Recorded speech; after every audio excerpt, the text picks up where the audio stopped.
L'histoire n'est pas seulement une réflexion sur le passé. C'est aussi une recherche qui se construit selon une méthode et se mène comme une enquête avec des indices, des preuves, des témoignages, des doutes, des hypothèses et des intimes convictions.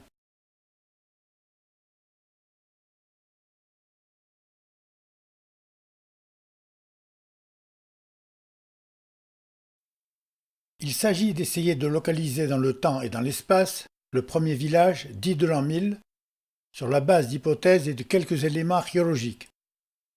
Une enquête difficile, en effet il y a peu de sources écrites avant le XIe siècle dans la région, peu de traces archéologiques, les constructions dans nos régions étaient essentiellement en terre et bois.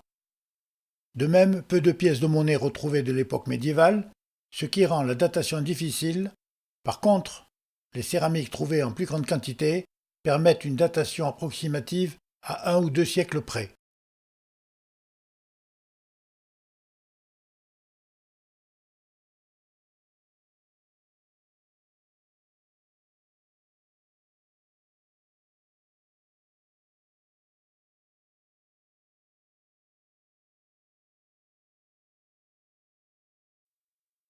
Parmi les outils utilisés, nous avons la toponymie.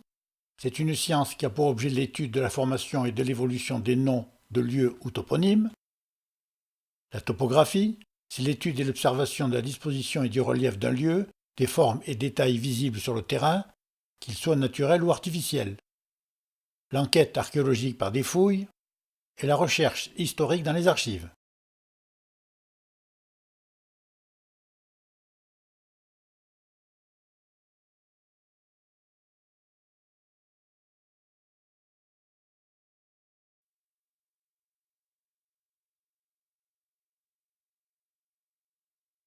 Brex est-il un site antique, comme semble l'indiquer l'étude toponymique? Mireille Mounier, chercheur à l'université de Toulouse, indique sur cette carte les villages dont le toponyme est d'origine romaine, en particulier ceux qui se terminent par le suffixe en -nac ou proches de la culture romaine comme Brex. Elle écrit dans son étude sur la Gascogne toulousaine: Brex, toponyme relié à divers aspects de la culture antique, mais ne donne pas plus d'explications. Aucune recherche archéologique d'envergure n'a été effectuée et la collecte de surface n'a pas permis de mettre en évidence des traces de ces périodes. Le passé antique de Brex, suggéré par l'étude toponymique, n'est pas confirmé sur le terrain.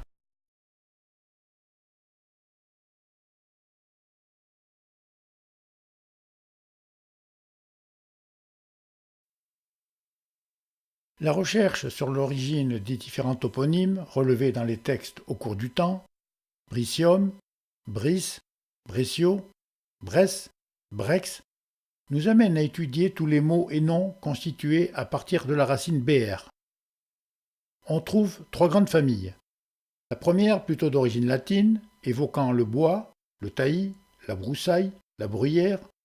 Compte tenu de la qualité moyenne de la terre, cette hypothèse est envisageable.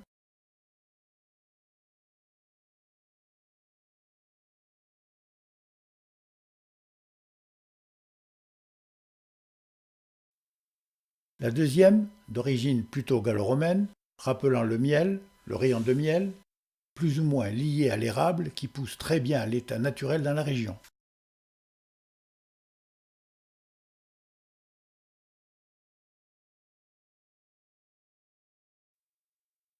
La troisième, d'origine gasconne, liée au sable et carrière de sable, peut être liée à l'affleurement d'une carrière de sable proche du centre de village, au bord de la route menant à Manville, et probablement exploitée, et aussi à la proximité d'une couche de sable importante et de bonne qualité près du ruisseau de l'Arsène, peut être aussi exploitée.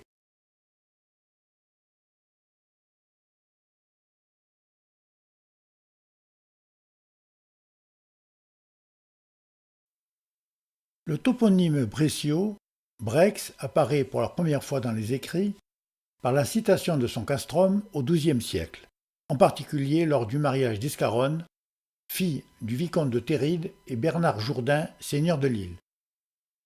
Pour plus de détails, voir la présentation spécifique sur le castrum de Brex. Mais existe-t-il un village paroissial avant le castrum et sur quel emplacement?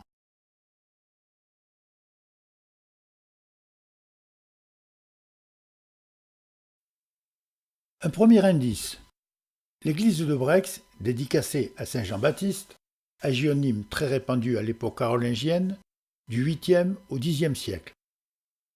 Cet hagionyme est attesté et inchangé depuis 1216 d'après Étienne Grioux, instituteur et historien local, ce qui renforcerait l'hypothèse de l'existence d'une église à l'époque carolingienne, et il précise même avec un pignon-clocher comme celui existant actuellement. Ces informations ont été probablement relevées dans le cartulaire de Saint-Cernin.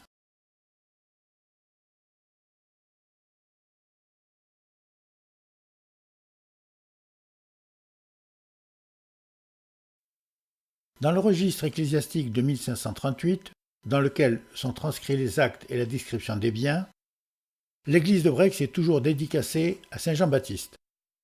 On peut aussi remarquer que l'église de Tille, actuellement dédicacée à saint Laurent, l'était en 1538 à Saint-Martin et que la chapelle Saint-Orens de Marnac apparaît dans ce document.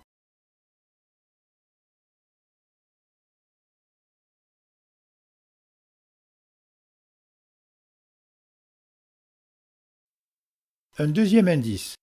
La source de la fontaine Saint-Jean a probablement joué un rôle essentiel dans le regroupement des populations à l'origine du village. Jusqu'aux années 1900, la source est un lieu de pèlerinage important lors de la fête de la Saint-Jean. Elle réunit les communautés religieuses de toute la région d'après les derniers témoignages. En 1898, sur la source fut construite la fontaine à l'initiative d'Armand Adam, maire de Brex. L'origine de cette dévotion n'est pas connue à ce jour.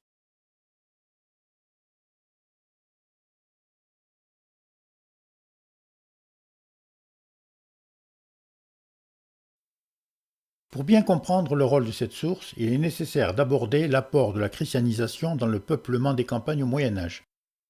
La christianisation commencée à partir du IVe siècle dans les villes a progressivement gagné les campagnes. Le baptême donné d'abord que par les seuls évêques dans les lieux de culte bien définis, puis par des prêtres par délégation dans les campagnes. Au cours du Moyen Âge, les villas gallo-romaines, puis les grands domaines ont été autorisés à posséder leurs propres oratoires, devenus pour beaucoup des chapelles plus ouvertes aux villageois. Devant l'ampleur de ces implantations, l'épiscopat a souhaité reprendre la maîtrise de ces lieux de culte et surtout du prélèvement de la dîme.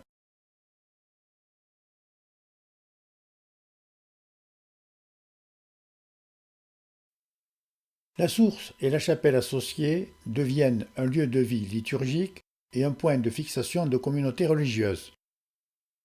Les fonts baptismaux, du latin fons, qui signifie source, étaient souvent situés à l'extérieur de l'église près de la source. Ces quelques considérations permettent de penser que la source a été, dès le Moyen Âge, à l'origine d'une communauté religieuse et d'un village paroissial.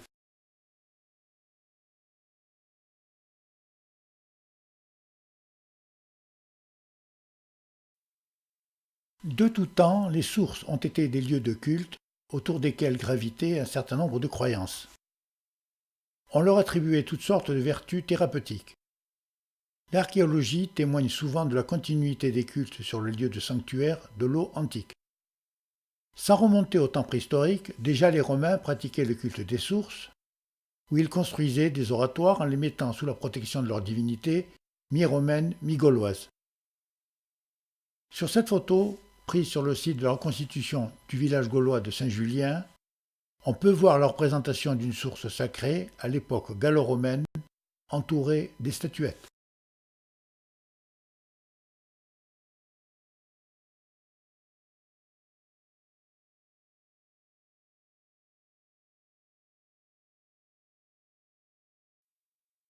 Progressivement, le christianisme a remplacé les oratoires païens, et les sources et fontaines ont changé de nom. Du IXe au XIIe siècle, le culte des sources était tellement vivace en Gaule que l'on commença à y construire autour baptistères, chapelles et églises. Plus ou moins miraculeuses, le clergé y conduisait les fidèles en procession. Souvent, le culte païen côtoie le christianisme. La pratique très ancienne de jeter des pièces de monnaie par-dessus son épaule gauche pour se débarrasser de ses maux et mauvais sorts a été christianisée par l'adjonction de prière. À Brex, très probablement, la source a été à l'origine de la construction d'un temple païen, puis d'une chapelle, et enfin d'une église qui a aggloméré une communauté religieuse.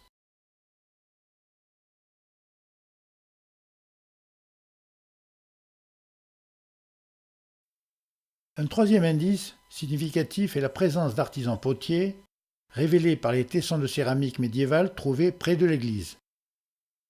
Leur datation autour du XIe et XIIe siècle, étude détaillée dans la présentation spécifique sur ce thème, permet de supposer un village dit de l'an 1000, composé en partie d'artisans potiers près de l'église de la Source.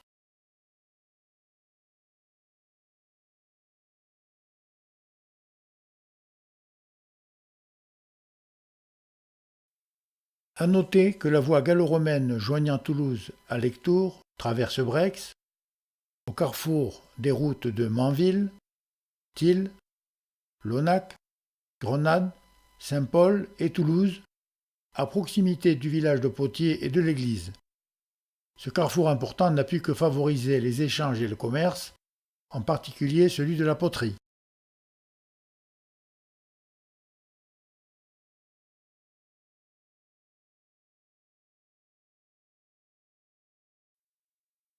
À partir de ces éléments, nous pouvons envisager la synthèse suivante.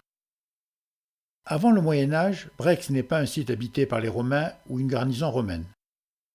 Il est probablement connu pour l'exploitation d'une des ressources évoquées précédemment, bois, miel ou sable, et peut-être par un temple près de la source. Vers l'an 1000, autour de la source et de quelques artisans potiers, s'est constitué progressivement un village paroissial. Cette forme d'habitat constitue la première phase de peuplement. Sous l'effet de l'insécurité grandissante, liée principalement à la désagrégation de l'Empire carolingien, les villageois se sont constitués en communautés de défense, en se rapprochant du castellum le plus proche, qui dépendait des seigneurs locaux, constituant ainsi un castrum. Cette deuxième phase correspond à la révolution castrale entre le XIe et XIIe siècle, c'est-à-dire le regroupement des villageois en communautés de défense.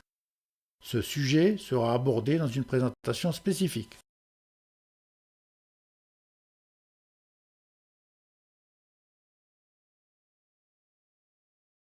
Bibliographie et sources utilisées.